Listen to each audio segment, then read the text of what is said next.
আমি রান্না করব দেশি মুরগার মাংস। এখানে মাংসটাকে ভালো করে ধুয়ে নিয়েছি।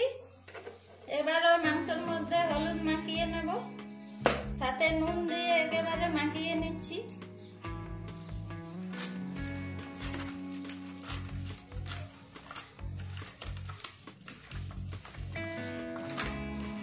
নুন হলুদ মাখানোর পর 5 মিনিট মতো ঢাকা দিয়ে রেখে দিচ্ছি। কড়া গরম হয়ে গেছে, প্রথমে দিয়ে দেব সরষের তেল।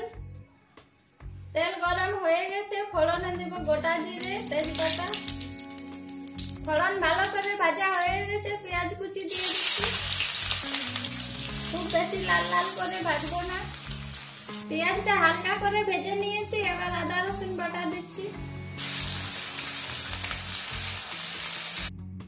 আদা রসুন ভালোভাবে ভাজা হয়ে গেছে, এবার মশলাগুলো দিয়ে দেব। ধনে গুঁড়ো, জিরে গুঁড়ো, হলুদ গুঁড়ো, কাশ্মীরি লঙ্কা, লঙ্কা গুঁড়ো সব একসাথে দিয়ে দেব।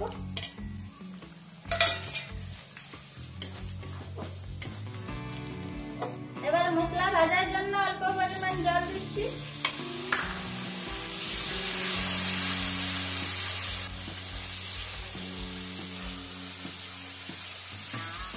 মশলা ভালো করে ভাজা হয়ে গেছে, এবার মাংস দিয়ে দেব। মাংসতে নুন দেওয়া ছিল, তাই আর নুন দিচ্ছি না। এবার কিছুক্ষণ ঢাকা দিয়ে রেখে দিচ্ছি। A few moments later. ঢাকাটা উঠিয়ে নিয়ে মাংসটাকে ভালো করে কষে নিতে হবে।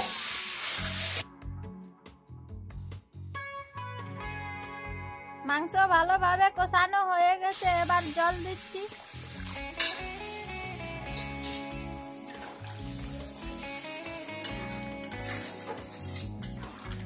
এবার আধা ঘন্টা মতো ঢাকা দিয়ে রেখে দেব।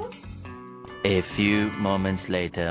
আধা ঘন্টা পর ঢাকাটা উঠিয়ে নিয়ে দিয়ে দেব গরম মশলার গুঁড়ো আর অল্প পরিমাণ গোলকি পাউডার দিয়ে দিচ্ছি।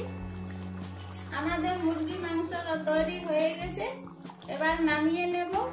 এই দেখো খুব সুন্দর কালার হয়েছে।